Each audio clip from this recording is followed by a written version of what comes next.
Hey guys, AP_28 here, bringing you episode 8 of my Search and Destroy Rush series on Mission. And pretty good map. Most maps, or most routes I'm going to run, all routes are going to be through A. First part here, we were in overtime and picked up this Overwatch and just camping out, looking for kills with it. It worked out pretty good. Just wanted to say thank you to all the subscribers, all the new guys, all the old guys. Just had a bomb wedge video on Foundation, so that went pretty good. Got a few more guys from that. Thanks guys. So for those of you who are new to this series, a little bit how it works is bit here we're going to get into private match rushes and just go through the rush, just explain a little bit about the rush, and then after that there's a whole bunch of clips from gameplay just showing off the different rushes. So getting towards the end of the maps here, it's episode 8. I'm going to skip 3 maps, Interchange, Downturn, and Outpost, mainly because there's not a lot of good routes in those maps. Don't play them very often, so I think I'm just going to skip those. So this first rush here, be on offense. You probably want a shotgun for this. It's pretty close quarters. That's where you're going to meet guys, and you want a gun that's going to take them out right away. Just come around here, see if anybody made it past, and then plant that bomb if you got it. And everybody knows this spot, but just a good spot for defending A. And this next route is usually the second route I'll run if I've gone the first route the first time, and just try and flank them here, see if they're expecting you on the other side. And as long as there's not a lot of player collision or flashes and stuff like that, you're going to get through here usually and just take them out. So fortunately with this map though, there's a lot of player collision, so it's hard to get to your rush sometimes. It's kind of frustrating. But on this left side map, or rush, you want to throw a stun there. It's probably where you're going to meet them if they're rushing to that spot. Throw a C4 or Semtex and take them out. And then just try and flank them here. And for defense, I usually just run one of 2 ways here. First one is down this left side. You're going to meet them right in there, right in the middle. Take them out with your shotgun. And usually if that one works, then I'll run this next one here. You want some kind of longer range weapon, like an MP7 or whatever you want to use. Just get around the bomb here, hopefully you don't get flashed, and then just shoot down there. They're going to be coming down there if they're rushing. And alright, so a bit what I want to talk about today is about Black Ops 2, of course. Excited for that game still. So there's an article on g4.com, and I'll leave the article in the description there, but just David Vonderhaar talking more about multiplayer. So he says with 30 million fans, it's a lot of people take care of. There's a lot of different expectations from those people obviously and what they want out of the game, and he says they became really aware after Black Ops 1 just how different those people are and how different their expectations are. So on one hand you got the new people. There's always going to be new people to the game. They just want to play with their friends, have fun. They don't want to get kicked in the balls, he says. A little bit like me, I just like to play with my friends and have fun too, but guess it doesn't make me new, but whatever. And then you got guys like COD XP guys, and you got MLG, and they're pro and they make money out of it and all that. So there's 2 ends of the spectrum there.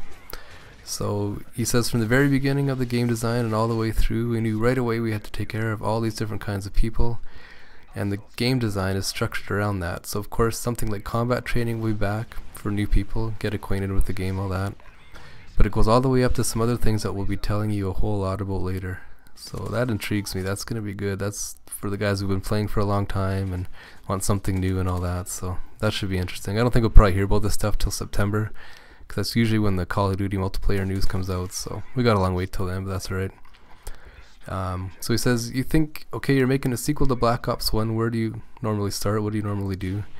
Natural place to start is, you'd imagine, is right where you left off. Like you take Black Ops 1 and go, we did this, and we had COD points, and then we had created class worked, and we had made equipment work this way. But he said this time this isn't what we did at all. We actually took a very different approach when we were developing multiplayer for Black Ops. He said we took the game and they stripped it down to its core. So just think back to like Modern Warfare 1 when this game first came out and everything was brand new, and they just started from scratch. So that's where they're going with Black Ops 2. They're starting from that point and they're just working them the way up, so that's kind of exciting. They said they asked themselves some really important questions, like what's fundamental to the game, what exists in multiplayer because it's always been there, and like what do they have to hold on to, what can they get rid of, and all that kind of stuff. What's the experience really about? So he says a lot of core game systems like create a class, kill streaks, they've gotten pulled back to where they started from. It also says it's very important to us to make sure that we can support the widest variety of play styles. So I mean campers, rushers, quick scopers, you know, all the different play styles. It's going to try and accommodate them all. He says as long as I can give you lots of ways to experience the game, I can give you lots of ways to deal with people playing a certain way they play. So there's lots of good counters in create a class.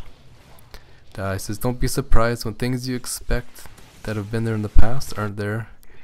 And he said that things that used to be this way are now work this way. That's exactly what we're trying to do. Keep it really pure on these things. So one thing, like there was a leaked perk that came out, and they're like in that article it said that they didn't know which perk slot it fell into, like perk 1, perk 2, perk 3 kind of thing.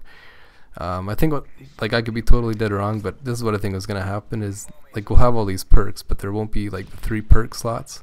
I think you just be able to pick any of the perk that you want, like any 3 of the perks that you want, and just use it in combination with any other perk.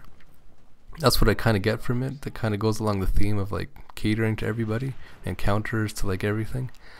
So I think there's going to be 2 versions of a perk. Of course you can go to the pro perk, and then there's going to be elite version of the perk, and the elite version is like the only way you can use the elite version of the perk is in combination with like a specific other perk. So that'll be interesting. That opens it up even more.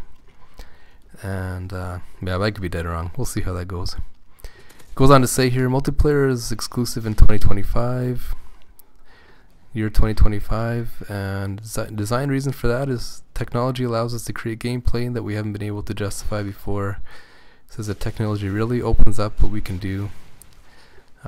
Obviously, there's a part here though that I'm kind of concerned about. Watch this guy. This guy's kind of funny. Like, what's he doing? Anyways, he says this stuff, like this kind of concerns me. He says the stuff is important to the game design. We're talking about 2025 stuff. And using the technology, the 2025 period is for gameplay. You'll see that drones reflected in create a class and kill streaks in these systems you're familiar with, but in ways that you haven't necessarily been able to do it before. Like this is the theme he's saying. So I don't know what does drones mean? Like, I just hope they don't go to like many vehicles and go away from the core gameplay too much. So, but I mean, that's all speculation. I'm sure they're going to do a great job. And he also went on to say here, MLG has had a really big influence on this game and the game design. It comes down to 2 things. You have to make the game competitive and give the people the environment in which they can be competitive and understand how they were doing in the competitive universe. That's one of them. But the more important one, or at least equally important one for me, is the game has to be really fun to watch.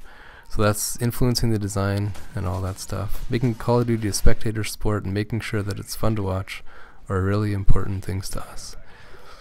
So that could mean anything there. But I'm excited, guys. Hopefully you are too. And well, we got 6.5 months or so to wait. But hope you guys enjoy it. There's episode 7 on Bakara. And next episode coming up will be episode 9 on Bootleg. So talk to you guys later. Subscribe if you haven't subscribed. Later, guys.